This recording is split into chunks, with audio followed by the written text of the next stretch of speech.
Allez, mesdames, mesdemoiselles, messieurs, je vais me taire, je vais laisser la place donc à cette première conférence qui va avoir lieu sans plus tarder avec Isabelle. Voilà, je te laisse la place, je te laisse faire. Oui, première conférence du dimanche et première conférence pour moi aussi. Donc, bonjour à tous. Je vais essayer de parler et de bien parler dans le micro. Merci de me le rappeler. Donc, je suis Isabelle Gaucher, j'habite à Vennes, je fais des ateliers de pastel. Donc, c'est une de mes passions. J'écris aussi, c'est une deuxième passion. Je maîtrise pas trop mal l'informatique, c'est une troisième passion. Donc j'ai combiné tout ça il y a 2 ans pour lancer des cours en ligne. Je donnais déjà des cours en atelier et là je donne des cours en ligne. Donc j'ai fait ma création de site, enfin bref, je fais pas mal de choses par moi-même que je commence à déléguer maintenant d'ailleurs. Les passions c'est bien mais ça envahit et après il faut choisir un petit peu. Donc, pour le moment, je garde ma passion du pastel jusqu'à la fin de l'année pour mes cours en ligne. Donc, je garderai toujours mes cours, mes élèves en atelier aussi, bien sûr. Et après, l'année prochaine, en 2020, je rebascule sur le roman. Pour la suite, le 4e tome de mon roman. Parce qu'il faut. C'est pas obligé de scinder les passions, mais il vaut mieux quand même se consacrer à une avant de démarrer les autres. De démarrer ou de continuer. Elle est partie de 3 ans à peu près à chaque chose. Pour le moment avec ses passions. Après. Donc le but de la conférence c'était de montrer qu'on peut entreprendre à tout âge. C'est-à-dire que moi j'ai été fonctionnaire pendant longtemps, France Télécom. J'ai pris ma retraite avec 3 enfants et après j'ai cherché un peu des activités. J'ai fait beaucoup de peinture évidemment. J'ai fait du cheval aussi. J'ai fait du scrapbooking, j'ai fait des tas de choses. À chaque fois, c'était des passions. Passion scrapbooking, passion cheval, passion. C'est mon mode de fonctionnement. Et il y a un moment aussi, il faut se dire, il faut qu'il y ait un peu d'argent qui rentre. Donc là, il faut passer à l'entrepreneuriat et avoir donc les ateliers et maintenant les cours en ligne. Donc, je les ai lancés il y a 2 ans et j'avais donc 55. Voilà.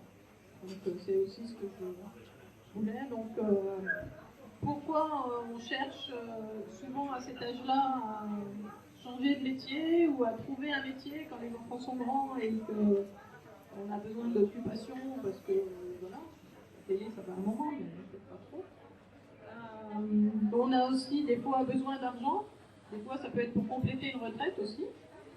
Et dans ces cas-là, on peut chercher un emploi, mais bon, notre âge, trouver un emploi, c'est un peu compliqué.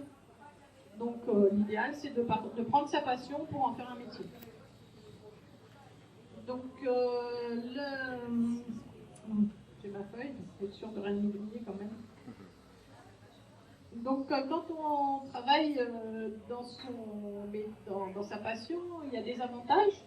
Parce que le matin, on se lève, on sait pourquoi on y va, on est content, on y passe la journée, on ne voit pas le temps passer, on adore ça. J'adore mes élèves, qu'ils soient en ligne, qu'ils soient en atelier aussi, bien sûr.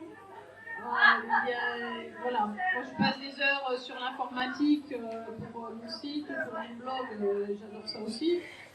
Et le danger, c'est au bout d'un moment, on y est à 6h le matin et puis jusqu'à minuit, puis on dit là, il y a un problème. Quoi. Donc, c'est une des choses qu'il faut faire attention quand on fait de sa passion un métier. Ça m'est arrivé pour le scrapbooking aussi, où j'ai travaillé énormément. Et j'y ai passé ma journée jusqu'au jour où j'ai explosé et que je ne pouvais même plus entrer dans l'atelier sans avoir de mal de ventre. Parce que donc il y a des dangers aussi de faire de sa passion un métier. Mais il y a quand même beaucoup plus d'avantages. On arrive à être porté par ce qu'on fait.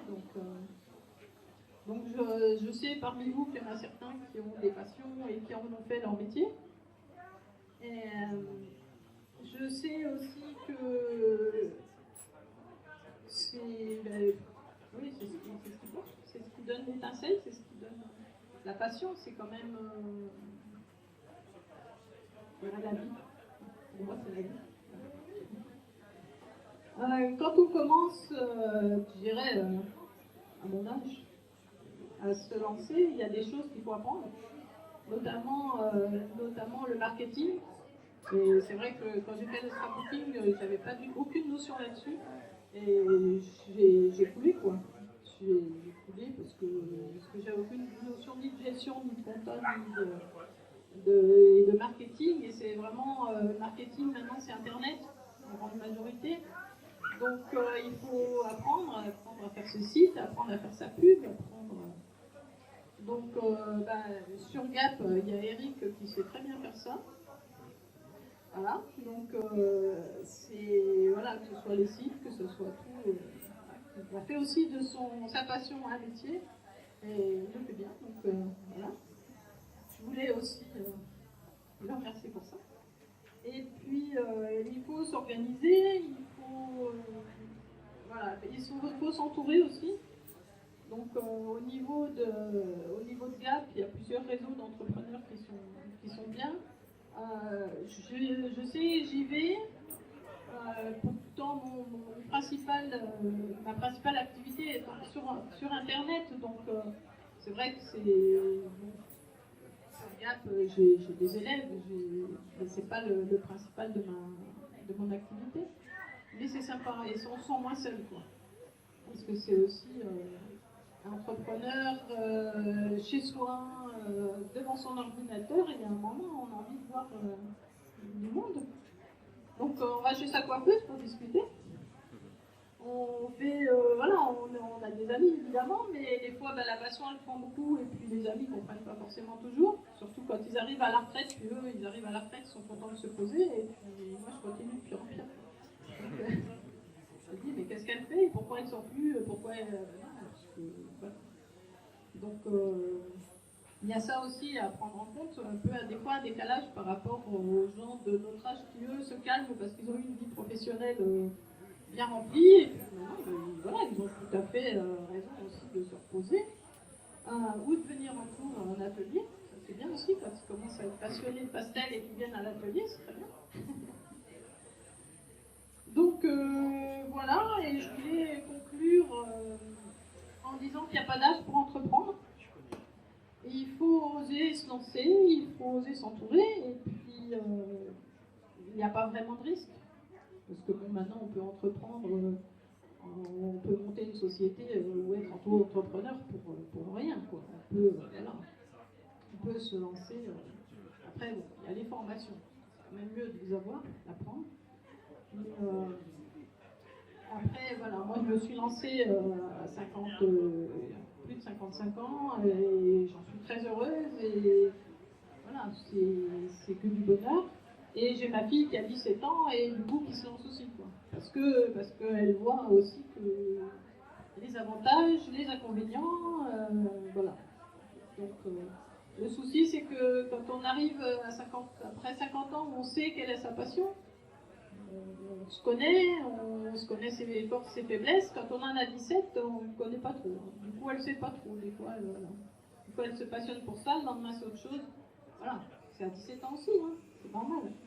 Mais voilà, c'est pour dire qu'il n'y a pas d'âge. Il n'y a pas d'âge pour oser, il n'y a pas d'âge pour se lancer et puis aimer ce qu'on fait.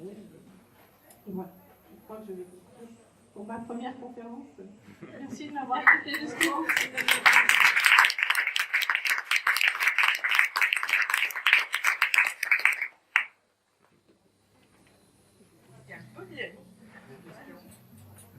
Oui, vous avez des questions?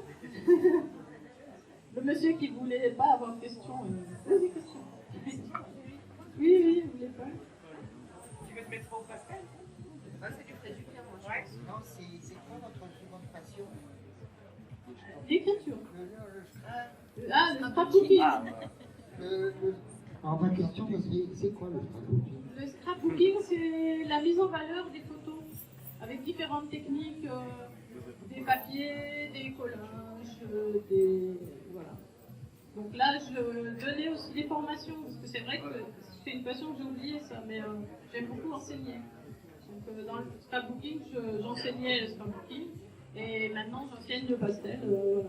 J'aime aussi ce côté apprendre. Voilà, partager tout ce que je sais, je donne tout ce que je sais. Voilà. Il y a d'ailleurs un professeur de pastel qui m'a dit: oh là là, t'en donnes trop, tes élèves ne viendront plus au bout d'un moment. Pour le moment, ils sont encore là, mais. Après, si, par exemple, les cours en atelier, mon but c'est qu'à la fin des cours, ils soient complètement autonomes, qu'ils n'aient plus besoin de moi, quoi. Dans les cours paysage, il y a 18 mois, au bout de 18 mois, ils savent tout ce que je sais au niveau paysage. Donc, c'est. Voilà, donc, ce sera plus. Vous êtes installé À Vennes, je suis à Vennes. Oui, Vennes, c'est une grande ville. Je suis à Vennes, je suis dans un ancien restaurant qui est boulevard Gambetta, qui s'appelait Le Passé Simple. Et donc j'ai installé ma galerie, ça me donne une grande salle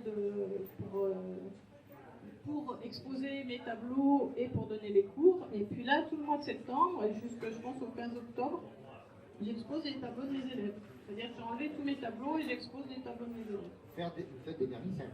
Oui, je fais un vernissage pour les élèves. Et puis, de temps en temps, quand j'ai une nouvelle collection, mais c'est vrai que je mets mes élèves en priorité pour l'instant.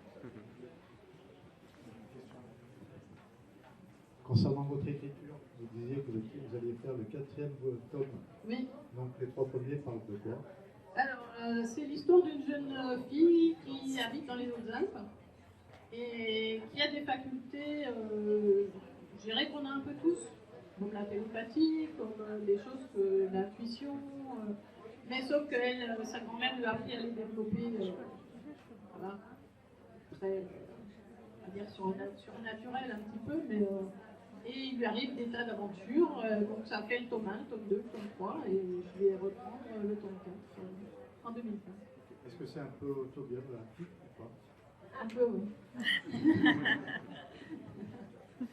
un peu. D'accord, merci beaucoup en tout cas. Merci. Vous avez d'autres questions?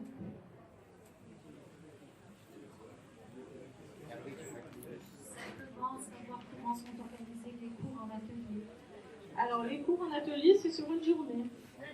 C'est-à-dire qu'on arrive à 9h30 le matin, le temps tout installé, on démarre à 10h. On fait une pause à midi, ou midi et demi, enfin voilà, suivant le temps que tout le monde ait fini ce qu'il est en train de faire. Et on reprend, on finit, on va dire, entre 16h30 et 17h30. Pareil, le temps que le tableau soit terminé. Donc, le matin, souvent, on fait un peu des exercices. Et puis l'après-midi, une partie du matin, on travaille sur un tableau. Et on mange tous ensemble parce que la première année, chacun rentrait chez soi. Et j'ai un cours dans le sud aussi. Et dans le sud, il y avait une ambiance d'atelier qui était beaucoup plus amicale. Et la différence, c'est que le midi, on mange ensemble. Donc depuis, j'ai instauré ça à Vennes. Alors, c'est pas obligatoire, évidemment. Mais, et ce qui permet aux élèves de se connaître. Parce que quand on est sur le tableau, quand on est dans le cours, on est concentré sur ce qu'on fait. Donc on fait une petite pause pour boire un thé ou un café, mais c'est pas suffisant pour les discussions. Alors que le midi, en mangeant ensemble, du coup, ça... Voilà. Et je prends jamais plus de 5 personnes, donc ça fait des petits groupes de plusieurs jours. Ça favorise des échanges. Voilà, c'est toujours le but. Vous avez la possibilité également de vous initier au dessin. Oui, voilà, il y a des petites, j'ai installé 2 chevalets pour essayer, Pour les personnes qui voilà, veulent s'essayer, il y a la possibilité. Merci beaucoup. Merci. Merci. Merci Pour beaucoup. information, la deuxième conférence aura lieu à 14h. Ça sera sur l'Europe avec Pierre-Bernard Raymond. Sur l'Europe.